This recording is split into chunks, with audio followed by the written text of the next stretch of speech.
El Consejo Mexicano de Asuntos Internacionales presenta Coyuntura Comexi. En el episodio de hoy, Uzbekistán, país en transformación. Una conversación con Bruno Balvanera, asociado Comexi y miembro de la Unidad de Estudio y Reflexión Mediterráneo Oriental, Cáucaso y Asia Central.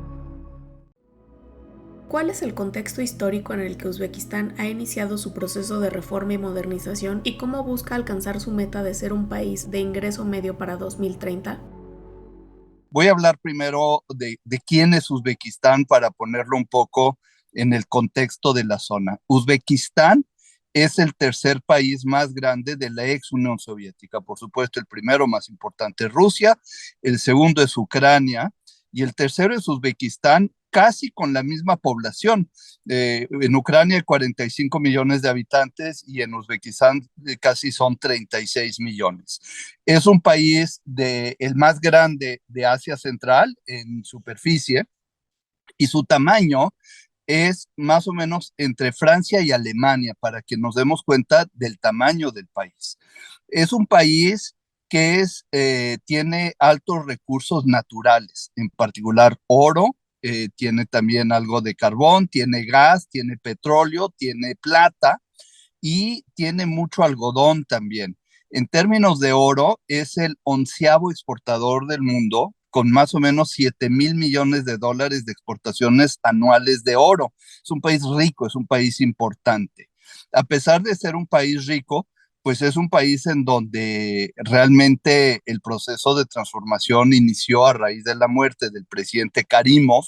El presidente Karimov estuvo a cargo desde la caída del bloque soviético hasta 2018 y en 2018 en una muerte anticipada que murió de una muerte natural, pero realmente a una edad relativamente joven que le ha de haber sorprendido a él verse morir tan joven, de en unos más o menos 65, 70 años, el que era su primer ministro, el señor Mirziyoyev, ganó un poco una lucha que hubo durante varios días para ver quién lo sucedería, porque estaba entre él y otras personas. Finalmente gana él y convoca elecciones, gana las elecciones, vuelve a hacer elecciones el año pasado y lo ratifican en su mandato.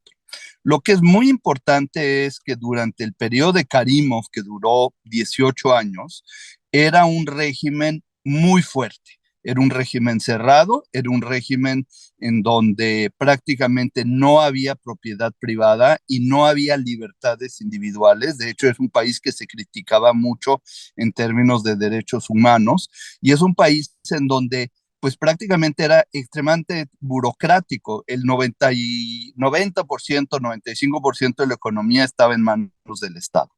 Y el presidente Mirziyoyev, de las primeras cosas que hizo fue liberar la moneda local, que es el Uzbek Sum, el Sum de Uzbekistán, lo liberó y lo hizo totalmente convertible y transferible en 2 años. Se devaluó la moneda, pero el Banco Central tenía reservas. Ya dije que Uzbekistán es un país rico y pudo aceptar este choque. Y entonces el proceso en el que está ahora Uzbekistán es tratar de transformar su sociedad, su economía. Es un país relativamente joven. El 60% de la población tiene menos de 30 años. Y entonces el gran reto es poder ofrecerle oportunidades a toda esta población joven en la que viene. El señor Mirziyoyev tiene muy claro que esto es a través de una economía de mercado muy diferente a la que se venía manejando con el señor Karimov, y dentro de sus planes ha sido una transformación total hasta este momento, más bien legislativa y de planes, para poder estimular la inversión privada. Y cómo va a llegar a esa meta que tiene para el 2030 de una economía de ingreso medio. Bueno, pues los planes es darle alas al sector privado. Hoy en día empieza a haber unas pocas empresas privadas, algunas pocas internacionales, pero lo que sí hay y muy bien definido y muy bien estructurado es una ambición para reformar y privatizar las empresas de Estado. ¿Qué son las empresas de Estado? Bueno, pues principalmente son las empresas que manejan estos recursos naturales a los cuales me refería, el oro, la plata, el gas, el petróleo. Es un país que también tiene una industria muy desarrollada, un poco como Ucrania. Yo creo que Ucrania y Uzbekistán son los únicos dos países en los que se desarrolló la industria durante el periodo soviético. Y esto es lo que heredaron ahora las nuevas sociedades. Entonces, hay planes específicos, se están privatizando las empresas, hay bancos, el 98% de los recursos financieros de Uzbekistán son manejados por bancos, es decir, no hay capital markets, hay muy poco movimiento financiero fuera de los bancos. Y dentro de ese 98% que son los bancos, el 85% está dominado por bancos de Estado. Hay unos 40 bancos de Estado. Yo soy miembro del Consejo de Administración de un banco en Uzbekistán. Conozco Uzbekistán ya desde hace muchos años. En forma reciente me nombraron en el banco QQB para ser miembro del Consejo de Administración. Durante año y medio estuve en otro banco un poco más grande que está llegando a una etapa diferente de privatización. Entonces, en conclusión, ¿cómo quiere llegar a esa meta? Es fomentando y estimulando la inversión del sector privado, ya sea local, que es incipiente, porque si bien Uzbekistán es un país rico, es un país de renta baja. El PIB per cápita es de $3,000, que es bajo. En términos PPP es 9,000, es decir, para vivir, pues más o menos sobrevive la gente, no es un país pobre, es un país, digamos, de medio bajo, pero no es con esa población, con ese ingreso per cápita, que va a poder comprar las empresas de Estado. Un último tema en la privatización es, yo diría que Uzbekistán vio lo que sucedió durante la privatización de las empresas, principalmente en Rusia y en Ucrania, y no quiere repetir los errores. Ellos le quieren dar más oportunidad a la gente, ser un poco más sociales, y si quieres de esto hablaremos un poco más tarde. Pero en fin, estamos hablando del desarrollo del sector privado, estamos hablando de abrir libertades a derechos humanos y un poco pues ocuparse más de la gente. Considerando la ubicación geográfica, ¿cómo manejan los países de la región, especialmente Uzbekistán, sus planes de prosperidad económica ante la influencia y el empuje de China y su cercanía con Rusia? Lo que conocemos como Asia Central, que es el Asia Central de los ex países de la Unión Soviética, son 5 países, dos relativamente grandes y con un desarrollo relativamente avanzado. En ese sentido, yo diría, en primer lugar, porque hizo un proceso de transformación desde antes, es Kazajistán, que ya está en una segunda etapa de transición, un país también muy rico en términos de gas y de petróleo, pero es un país mucho más pequeño en población. Estamos hablando de poco más de 15, 16 millones de habitantes, y con una superficie muy grande y la población sobre todo viviendo en el sur del país, porque el norte es muy inhóspito, donde está la capital que se llama Astana, es una capital artificial que puso ahí el presidente Nazarbayev, un poco para delimitar y decirle a los rusos, esta es mi capital, no te vayas tú a meter aquí. Segundo país es Uzbekistán, ya hablamos de él. Luego viene un país grande, pero es un país muy cerrado, que es Turkmenistán. Las veces que visité yo Turkmenistán, me daba la impresión que visitaba Corea del Norte. Es un país totalmente cerrado, no se aceptan visitas, necesitas permisos muy especiales para ir y hay un control muy rígido sobre la sociedad. Así que yo diría, es un país rico con gas, pero tiene un contrato de venta de gas a China de largo plazo. Ahora hablaremos de la relación con China de la zona. Y luego tienes dos países pequeños, pobres, de 10 millones de habitantes, que son Kirguistán y Tayikistán, que han seguido dos, dos caminos muy diferentes en estos últimos 20 años. Kirguistán es un país altamente democrático en donde hay elecciones cada 4 o 5 años y los anteriores dirigentes los ponen en la cárcel y los rivales llegan y así se van sucediendo. Entonces, bueno, es un país en donde es un poco difícil tener una visión de mediano y largo plazo por todos los cambios que ha habido. Y Tayikistán, que es un país muy controlado por su presidente. Entonces, posiblemente desde México vemos la zona como una sola zona, pero cada país es muy diferente del otro. Afganistán es un tema y una preocupación muy importante para todos los países, principalmente para los que comparten una frontera tan grande como lo es Uzbekistán.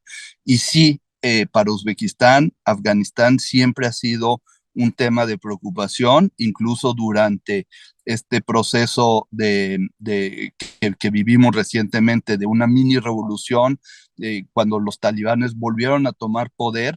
La cúpula de Uzbekistán ya había establecido vínculos con los talibanes para estar seguros de que no representarían un riesgo para su territorio.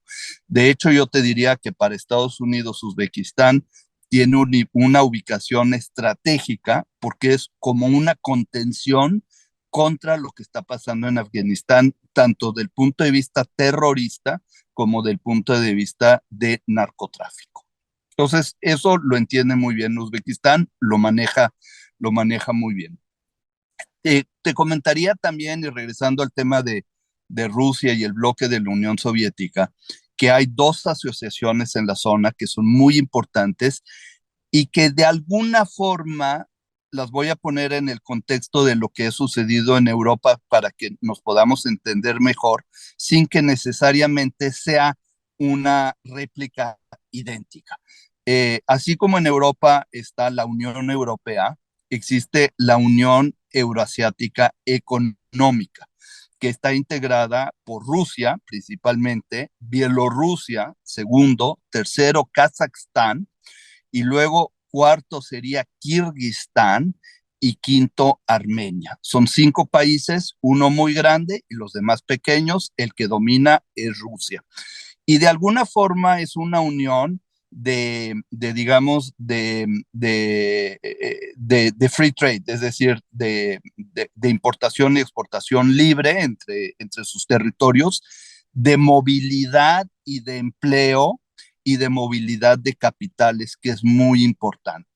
Sin embargo, si tú ves estos 5 países y lo pones dentro del plano de la Unión Soviética, pues hay países que faltan y que son importantes, que son Ucrania, y de ahí parte del conflicto que estamos viendo hoy, porque Ucrania decidió ir hacia Europa en lugar de la Unión Euroasiática. Armenia, por cierto, tenía las mismas aspiraciones que Ucrania y que Moldova, pero es un país que tiene tantos nexos económicos con Rusia que no se pudo dar esa libertad y tuvo que regresar al terreno soviético y de la Unión Euroasiática Económica.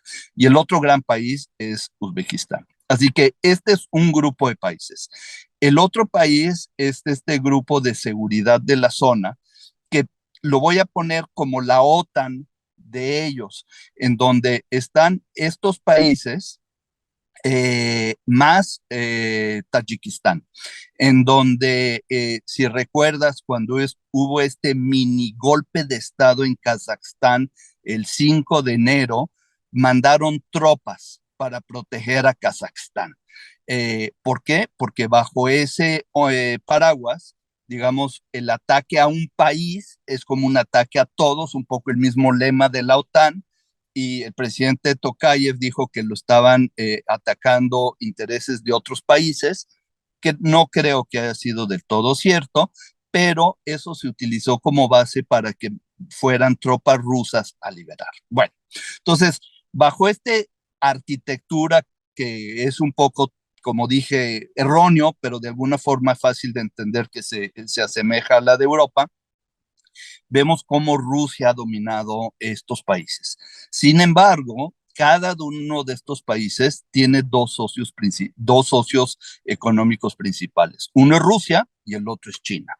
Pero ahora, con las acciones de Rusia estos países se ven en la imposibilidad de seguir manteniendo esas relaciones económicas y de comercio con Rusia como las tenían. Así que ahora la balanza se está moviendo hacia China. Y China es el país que lanzó este proyecto de la ruta de la seda y que ahora hace aún más sentido, porque antes en toda la zona el magneto, digamos, de Rusia atraía inversiones e interés. Hoy en día Rusia está un poco borrada del mapa internacional y esto le da mayor importancia a la ruta de la seda y a la relación de China con esta zona. De hecho, cuando tú hablas con los grandes inversionistas extranjeros en Rusia, que muchos de ellos o ya cerraron o están buscando cómo cerrar o vender o castigar sus inversiones y otros cómo mantenerlas congeladas hasta tomar una nueva decisión, muchos han cambiado su estrategia de desarrollo de la zona a Asia Central. Y si antes Asia Central representaba el 15 o el 20% de la cifra de negocios total de la zona, hoy representa entre el 30 y el 35 por dos motivos. Uno, porque el comercio con estos países es más grande y segundo, porque el comercio con Rusia es más pequeño. Entonces, yo creo que en este contexto que está pasando hoy, con las relaciones con Rusia, incluso de estos países que se han visto un poco castigadas porque ellos tienen que seguir las sanciones y no pueden seguir teniendo comercio con Rusia y porque hay menos interés de invertir en Rusia y a lo mejor más por desarrollar esta zona, pues son elementos que le dan un movimiento positivo. Yo diría hay otros dos movimientos positivos para la zona en ese contexto. El primero sería que, como lo sabemos, muchos rusos que están en contra de la guerra cuando se declaró y luego en contra de ser enviados como tropa cuando fue declarada la movilización, emigraron a Kazajstán sin ningún problema, es parte de la misma Unión Euroasiática y pueden trabajar, tienen permiso de trabajar en Kazajstán, pero muchos se han ido más abajo a Kirguistán, Tayikistán, Uzbekistán y al Cáucaso también, en donde Georgia es un país que ha recibido a muchos estos rusos que han salido de su país. Y esto ha estimulado las economías de los países. Porque los rusos, que son clase media, sobre todo los de la primera ola de inmigración, han venido con dinero, han venido con ahorro y están gastando su dinero en estos países y están estimulando el consumo. Eh, y el segundo elemento positivo que yo veo, a mí me preocupaba mucho que en esta privatización de lo que en Uzbekistán llaman las joyas de la corona, los blue chips, que los que pudieran moverse más rápido y los que pudieran ofrecer mayor cantidad de dinero en la compra de esos activos fueran los oligarcas rusos, que uno, conocen la zona, se sienten cómodos, tienen relaciones, incluso unos son de Uzbekistán, y que pues era obvio o era lógico pensar que ellos estarían comprando estas empresas. Ellos ya no pueden comprar estas empresas porque no tienen forma de transferir los fondos. Así que estas empresas que están en privatización tienen ahora una posibilidad más abierta de ser privatizada en manos otras que de los oligarcas rusos. Así que estos son dos temas importantes que quería también resaltar.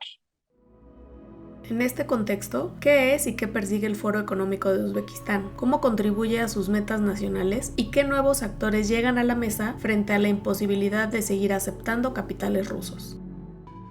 El Foro Económico de Uzbekistán, que se celebró la semana pasada, es la segunda edición. La primera fue en 2021, ahora viene la de 2022, el próximo año la habrá. Eh, eh, Posiblemente se pudo haber iniciado un año antes, pero como fue un año de COVID no se realizó. En este año, lo que diría que creo que es muy importante destacar es que se celebró en una sede única, en la ciudad de Samarcanda, que es una ciudad histórica, que yo creo que muchos hemos visto las fotos de lo bonito y de lo histórico que es una de las joyas de la UNESCO y con toda razón de serlo así. Yo había visitado Uzbekistán Samarcanda hace 20 años y hoy está mucho más renovada. Es una plataforma turística preciosa. De hecho, una coincidencia, una amiga mía de muchos años de México había estado en Samarcanda la semana anterior a la que yo fui, lo cual me dio mucho gusto que ya sea un turismo mucho más amplio y un turismo que esté atrayendo a tanta gente de tantos lugares del mundo. Entonces, uno es que fue ahí y dos es que fue en la sede donde fue la reunión del SHOSE, que vimos todos hace un par de meses. Es ahí donde se reunió Putin con los líderes de Asia Central, con Xi Jinping, con el líder de Irán, en fin, de todos estos países. Turquía, Erdogan estaba ahí, y es una sede que construyeron en 2 años, que es un centro de convenciones que te deja totalmente estupefacto de lo bien hecho y lo grande y lo grandioso que es. Es increíble la capacidad de concluir obras grandes que tiene Uzbekistán. Es realmente una gran obra física, un centro de convenciones. Pues yo llegué ahí, yo me sentía en Cancún, como es Cancún, claro, con un clima muy diferente, pero con una infraestructura lista para recibir congresos internacionales de gran capacidad. En la semana pasada en Samarcanda, en este foro, éramos más o menos unos 2,000 participantes. Yo calculo que habrán sido unos 1,000 uzbecos que representaban principalmente la parte económica. Este foro estuvo organizado por el Ministerio de Finanzas, principalmente los bancos, principalmente las empresas de Estado que se quieren privatizar, y agentes económicos, en fin, importantes, y inversores que podrían estar interesados. Entonces, ¿quiénes están interesados hoy en día? ¿Quiénes estaban ahí? Bueno, pues yo diría que estaban occidentales, sí, tradicionales, algunos alemanes, franceses. Posiblemente antes de definirlos ellos, yo diría que es un foro en donde el motor eran las instituciones financieras internacionales, el Banco Mundial, el Banco Asiático de Desarrollo, el Banco Europeo de Reconstrucción y Desarrollo, el Banco Asiático de Infraestructura e Inversiones. Estos fueron realmente los motores de quienes organizaron el foro, trajeron ponentes y trajeron pues también a sus equipos. Pero había también inversores, había otros bancos, y yo lo que diría es que había muchos representantes, sobre todo de los países del Golfo, gente de los Emiratos Árabes, gentes de Omán, de Arabia Saudita. Yo, las últimas inversiones grandes que he visto que han sucedido en Uzbekistán y que son en el sector de energía y específicamente en energía solar, han sido inversiones de Arabia Saudita a unos precios de generación de energía muy bajos, porque la radiación es buena en Uzbekistán, pero en fin, muy competitivos estas inversiones. Y en general, los países de la zona son los inversionistas. Un ejemplo que voy a dar es que un banco de Georgia que se llama el TBC Bank, que es el banco número 1 de Georgia, obtuvo una licencia para un banco nuevo, una licencia nueva, a pesar de que había 40, 45 bancos en Uzbekistán, le dieron una licencia nueva y han lanzado un banco digital.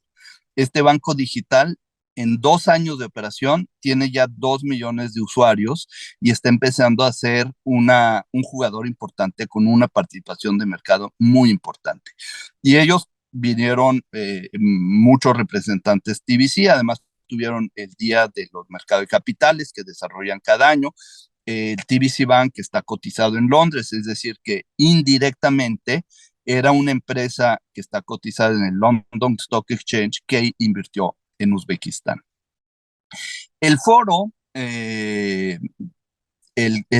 digamos, el lema del foro es el futuro de Uzbekistán enfocado a la gente, a la sociedad, y definieron ellos tres prioridades: el desarrollo educativo, que posiblemente es el más complicado porque, como mencioné, 30% de la población tiene menos de 30 años, entonces hay que educar a mucha gente.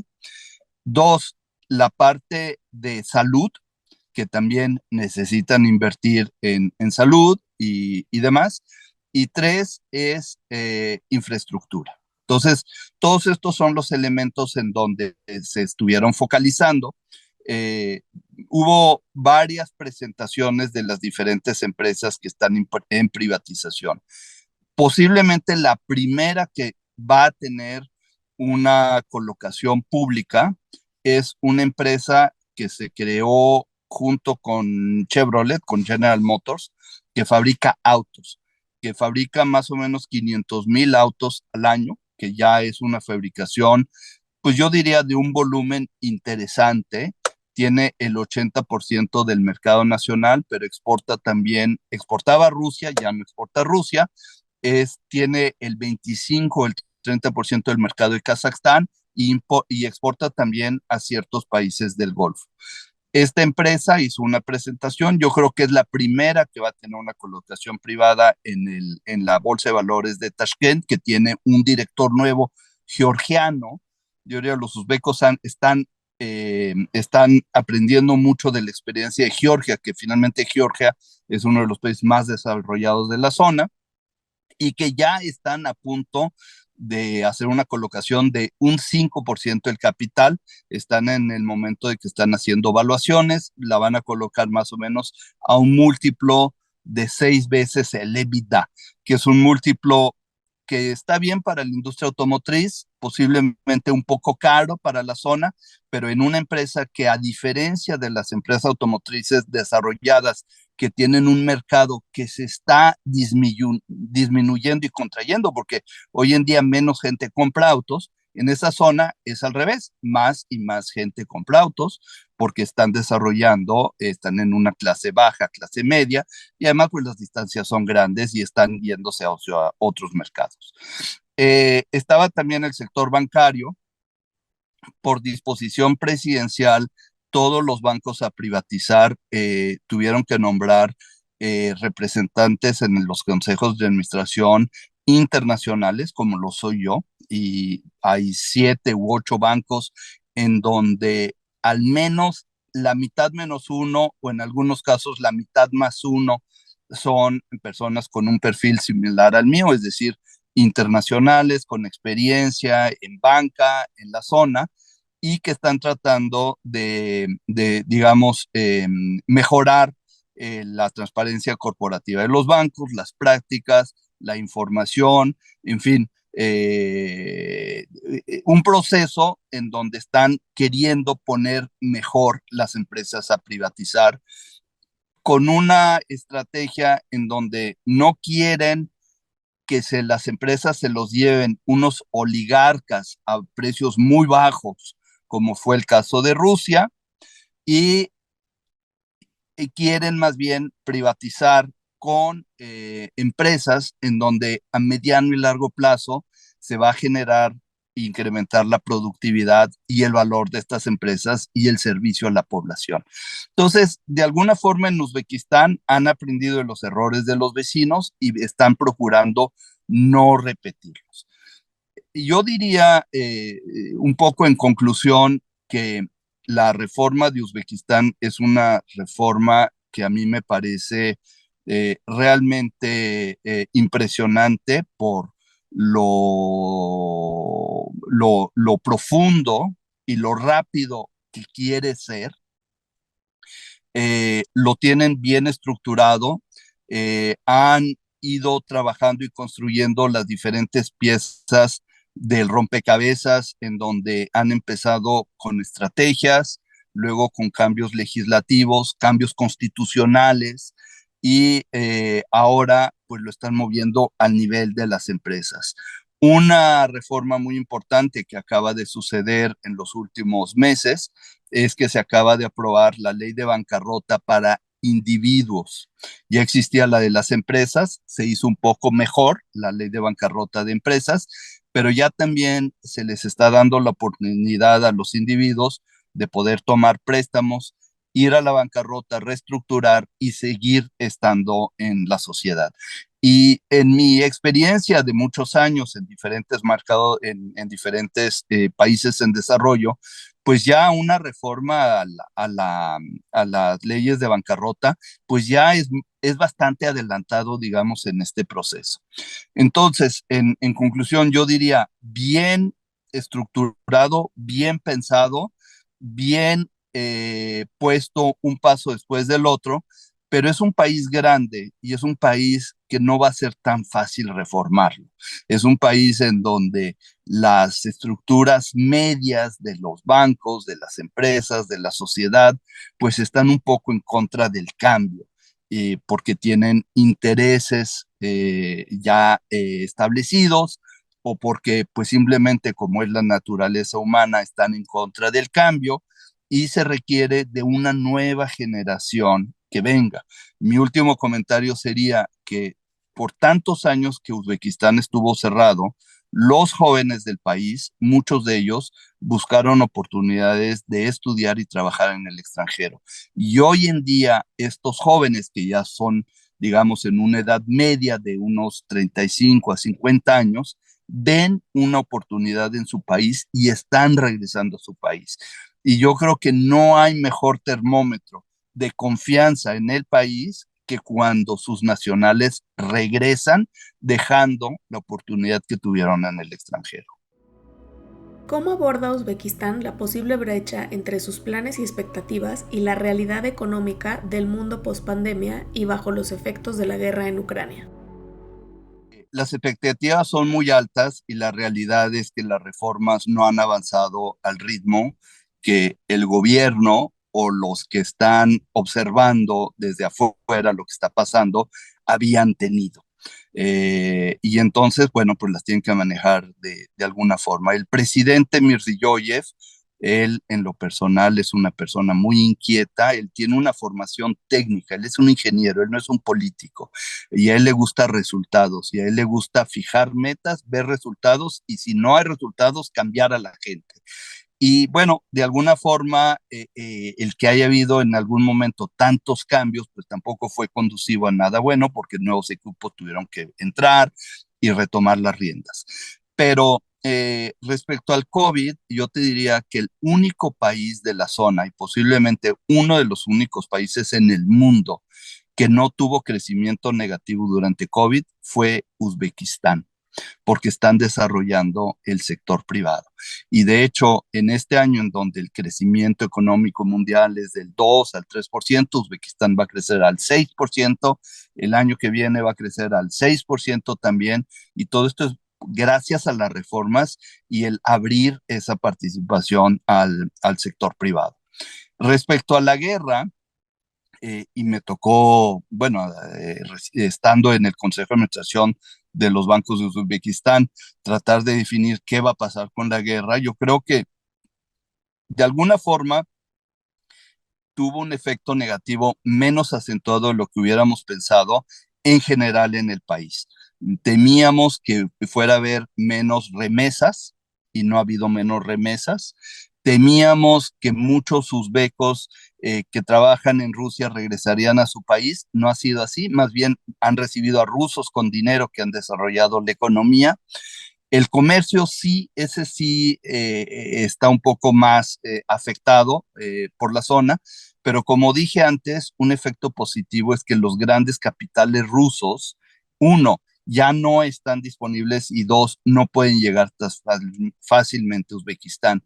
Y a mí me preocupaba mucho que esas joyas de la corona fueran a llegar a manos de gente que está acostumbrada a comprar barato, invertir poco y no desarrollar las empresas, como lo vimos en la privatización de Rusia, ¿no? Así son los oligarcas, invirtieron poco, se apalancaron y han desarrollado poco esas empresas.